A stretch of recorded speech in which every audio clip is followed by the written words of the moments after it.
Mungkin ini kali ya alasannya kenapa sekarang kalau mendaki Semeru itu wajib pakai pendamping. Jadi setelah ditutup beberapa tahun, Semeru itu kan kembali dibuka Desember kemarin ya, 2024. Dan yang aneh itu ada aturan di mana para pendaki itu wajib menggunakan jasa pendamping yang tergabung dalam pendamping pendaki Gunung Semeru terdaftar. Ini kalau wajib itu kan harus. Biasanya kalau yang namanya pendamping atau guide itu opsional. Terserah kita mau pakai atau enggak. Lah, ini wajib. Padahal ini pendakiannya itu cuman sampai Ranukumbolo. Dan yang udah pernah naik Semeru itu pasti tahu ya, dari base camp Ranupani itu ke Ranukumbolo itu jalurnya cukup mudah dan sangat jelas gitu. Jadi potensi kita untuk tersasar atau keluar jalur itu tipis gitu loh. Jadi manfaatnya pendamping itu apa? Takut kita kesasar atau takut kita kemana-mana gitu ya kan? Nih, jalurnya itu begini guys, ini dari pos 1 sampai pos 3 deh kalau nggak salah. Itu tuh masih paving kayak gini, terus banyak warung, kita bisa jajan gitu kan. Nah, kebetulan waktu gue mendaki Semeru, itu tuh gue jalan dari base camp tuh sore, jadi sampai Ranukumbolo itu malam. Ini pos terakhir gue sebelum Ranukumbolo. Aman di sana itu jalurnya dan mudah gitu buat pendaki pemula juga oke. Jadi manfaatnya pendamping atau guide itu apa? Supaya nggak kesasar atau supaya nggak kemana-mana. Pantes aja Bromo itu kayak ketat banget, Rin. Lo tahu nggak sih, ditemukan ada 59 titik ladang daun terlarang di kawasan Bromo. Dan ternyata udah ditanam sejak tahun lalu. Pantes akhir-akhir ini peraturan ketat banget. Bahkan kalau nerbangin drone aja, bisa kena bayar jutaan. Padahal ini kawasan konservasi nasional. Gila sih, kawasan nasional seperti ini bisa ditanami tanaman terlarang kayak gitu. Itu dia, siapa yang nanam pertanyaannya. Jadi kasus ladang tanaman terlarang ini di Taman Nasional Bromo, Tengger Semeru, baru terungkap oleh polisi setelah dapat laporan warga sipil soal aktivitas mencurigakan di lereng Semeru. Dari drone kelihatan ada 59 titik ladang di sana. Lo tau nggak sih, 41.000 batang pohon tanaman terlarang yang tersebar luas. Totalnya sih kurang dari 1 hektar, tapi setiap ladangnya beda-beda ukurannya. Ada yang 2-16 meter persegi. Dan yang bikin makin gila, ini tuh udah ditanam sejak Januari 2024. Jadi nggak ketahuan lebih dari setahun. Iya bener banget. Pertanyaannya, siapa yang nanam? Ternyata pelakunya adalah warga sipil biasa dari desa Argosari, Lumajang. 4 orang langsung ditangkap dan mereka udah lama banget jalanin bisnis ilegal ini. Mereka pinter banget buat nyari lokasi yang jauh dari jalur wisata dan patroli aparat. Gimana menurut kamu teman-teman? Opo ono sing nandur ganja nang Bromo? Kondeng. Mas, fotokno aku po, background savana. Oh, saiki gak ono Mas background savana, ono background ganja. Kondeng. 2 juta dhisik. Sebenarnya ganja iku iso gawe pengobatan medis. Berhubung wong-wong menyalahgunakan efek THC gawe ngefly. Sing ngefly malah drone. Kondeng. Sebenarnya awakmu nandur ganja nang Bromo iku gak salah. Sing salah iku awakmu nandur ganja nang Indonesia. Kondeng. Sebenarnya ono salah satu jenis ganja sing legal nang Indonesia. Ganja apa, Bar? Ganja Pranowo. Gila! 59 titik ladang ganja ditemukan di Taman Nasional Bromo. Lu tahu nggak sih? Di Taman Nasional Bromo Tengger Semeru ditemukan 59 titik ladang ganja. Ini bukan kebun belakang rumah, men. Ini Taman Nasional. Dan lebih parahnya lagi, pengawasnya cuma 4 orang buat ngawasin ribuan hektar tanah. Ya pantas aja ganja berkembang biar makin subur. Aneh banget kan? Kalau rakyat masuk kawasan Taman Nasional dikit aja kena sanksi. Tapi ini ladang ganja puluhan titik kok aman. Lu pernah ke Bromo? Kaget nggak sih ternyata ada ladang ganja? Tidak terkait dengan penutupan Taman Nasional. Kan isunya jadi, sengaja ditutup supaya tanam ganjanya tidak ketahuan. Dari pemerintah Iya, apa? itu kan sebenarnya temuan pada bulan September tahun 2024. Waktu itu memang ada penyelidikan Polri yang menangkap tersangka yang punya ladang ganja tersebut. Lalu kita dari Taman Nasional ini membantu mengungkapkan di mana ladang ganja itu karena ladang ganja kan biasanya ditanam di tempat-tempat yang relatif sulit untuk ditemukan. Ya kita menurunkan petugas termasuk kepala Bali Taman Nasional waktu itu, Polhut, masyarakat masyarakat mitra Polhut dan juga Manggala Agni yang ada di sana semua turun ke lapangan dibantu dengan teknologi drone.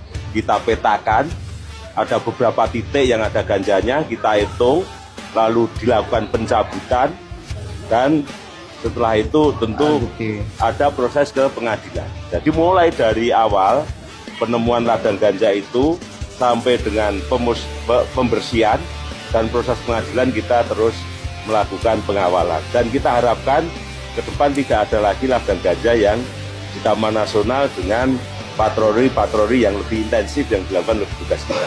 Itu bekerja sama dengan pihak kepolisian untuk menemukan ladangnya, pakai drone segala macam. Dan itu tidak terkait dengan penutupan Taman Nasional. Kan isunya jadi, sengaja ditutup supaya tanam ganjanya tidak ketahuan. Justru dengan drone yang dimiliki oleh teman-teman Taman Nasional yang menemukan titiknya, dengan tadi Manggala Agni turun, Polu turun, dan bersama dengan polisi kita ikut cabut, itu menjadi barang bukti yang kita bawa ke polisi. Jadi mohon insya Allah staf kami nggak ada yang menanam yang begitu. Ya udah yuk, daripada kita yang digantung sama si bos. Iya ayo. Ya udah, mencari nyarinya ya. Lu ke sono, gua ke sini ya. Oke.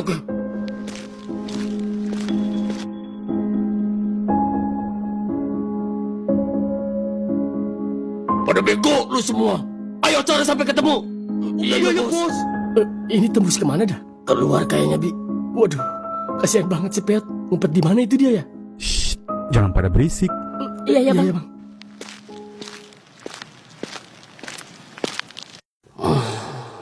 Brengsek. Berani-beraninya penyusup itu masuk ke wilayah gua. Ketemu, jangan harap bisa hidup.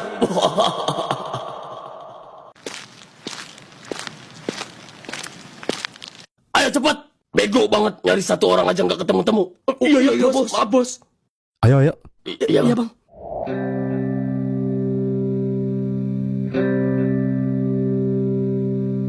Keluar lu penyusup. Jangan harap lu bisa lolos dari sarang kita. Tempat apaan ini bang? Iya. Kok kayak pohon ganja? So tau lu goblok. Ini kebun singkong. Lah, bukan nak. Emang kebun ganja. Lah, emang iya? Goblok banget sih lu nak. Udah jelas-jelas itu daunnya daun ganja. Bilang singkong. Ya kagak tahu, orang mirip. Shh, diem. Serius bang? Ini ladang ganja beneran? Ya iyalah. Emang apaan lagi? Jadi ngapain orang-orang ini? Iya bang. Sama orang-orang yang keluar masuk itu, yang 2 orang ketemu kita. Jadi itu komplotan mereka juga. Betul.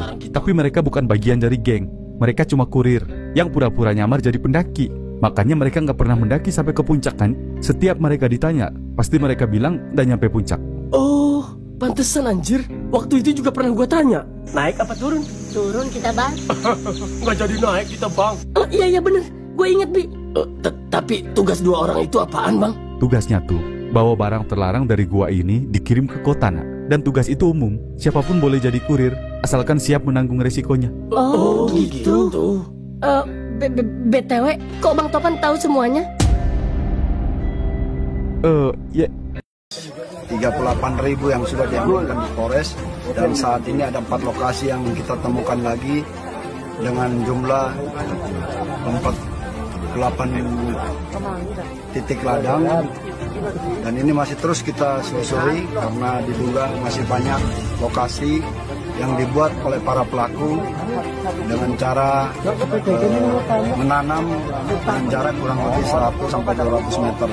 Tersangka yang sudah diamankan 4 orang, itu semuanya berperan selaku penanam. Sekaligus kami ucapkan terima kasih kepada masyarakat yang sungguh luar biasa membantu Polri untuk menemukan ini.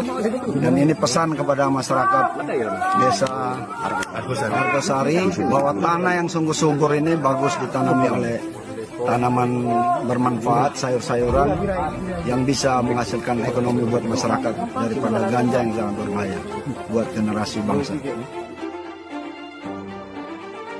Gengs, di Bromo nerbangin drone itu mahal banget.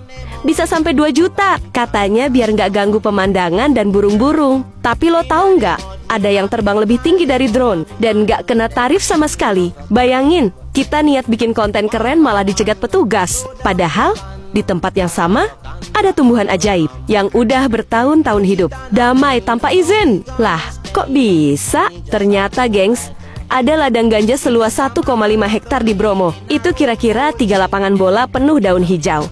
Tapi bukan bayam, kita bawa drone aja langsung diuber petugas. Sementara ini tumbuhan subur lebat nggak ada yang nyadar. Udah gitu, yang nemuin pertama bukan polisi, bukan petugas Taman Nasional, tapi warga. Lah, jadi yang jaga siapa dong? Jadi pelajaran hari ini gengs, di Bromo, kalau lo bawa drone, siapin duit. Tapi kalau nanam ijo-ijo, mungkin lo baru diurusin setelah panen raya, WKW. Fix, hukum di sini emang selektif. Jangan sampai lo jadi viral gara-gara yang salah. Ya. Oh, ini nih alasannya kenapa Gunung Semeru itu suka sering tutup. Dari kasus ini gue paham banget sih kenapa pendakian di Semeru itu harus ada pendampingnya. Gue tahu nih karena takut nyasar aja kali ya ke ladang tersebut. Udah gitu penerbangan drone juga dilarang loh di Gunung Semeru. Dan parahnya lagi, Gunung Semeru suka sering tutup. Atau jangan-jangan ketika Gunung Semeru tutup ini mereka ini mau siap panen. Kalian tahu nggak sih, ladang Genzi ini yang ditanam di kawasan Gunung Semeru itu merupakan habitat rumput asli kawasan. Jadi ini udah melanggar konservasi guys. Gua harus bantu speak up ini karena ini merupakan sindikat berbahaya sih. Kalian juga nggak boleh diam aja. Kalian juga harus bantu save and share video gue ini biar meluas ke seluruh Indonesia. Dan banyak juga nih gunung-gunung yang ternyata emang nggak boleh menerbangkan drone juga. Atau jangan-jangan emang sindikatnya tuh sama nih kayak gini. Ini parah sih, kasus ini harus diusut sampai tuntas. Menurut kalian gimana guys? Coba tulis di kolom komentar ya. Saya akan membahas lagi kasus ini karena menurut saya ini adalah saat yang tepat untuk menyuarakan beberapa hal yang memang terlihat ganjal di kasus ini. Dan saya sangat berhati-hati karena ini menyangkut banyak orang-orang besar, menyangkut orang-orang yang berpower, dan tentunya saya belum siap meninggoy. Kemarin saja saya bikin 2 video tentang kasus ini. Sudah banyak beberapa akun anonim yang meneror saya. Tapi itu tidak menghentikan langkah saya untuk menyuarakan ini. Karena menurutku lebih baik diasingkan daripada mendiamkan kesalahan. Kita kesampingkan dulu masalah drone, masalah kenapa Semeru ditutup, masalah harus pakai guide. Kita kesampingkan dulu, itu nanti kita bahas.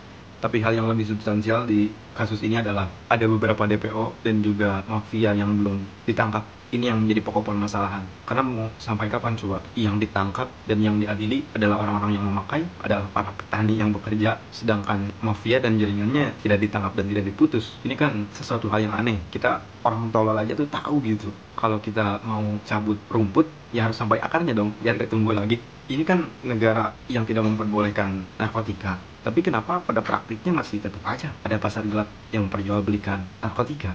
Ini kan aneh, orang yang pakai ditangkepin, tapi orang yang jual malah dibiarin. Kalau mau dilegalisasi, legalisasi sekalian, tapi bikin regulasi yang jelas. Ini mah dilarang, tapi pasar gelapnya tetap ada, jaringannya masih terhubung, mafianya nggak ditangkap. Yang jadi korban artis-artis, orang-orang kecil, petani yang kerja di ladangnya.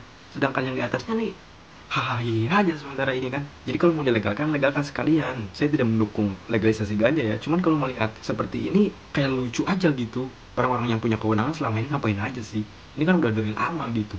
Hukum di kita tumpul ke atas, tajam ke bawah kan. Kesian orang-orang kecil yang selalu jadi korban. Ya mungkin mafianya terlalu besar kali ya. Dan saya pun juga tidak ingin membahas sampai sejauh sana karena saya masih sayang dengan nyawa saya ini ya. Ini buat kawan-kawan. Saya yakin kekuatan netizen bisa merubah semuanya. Saya yakin dukungan dari kalian bisa membongkar kasus ini. Terima kasih.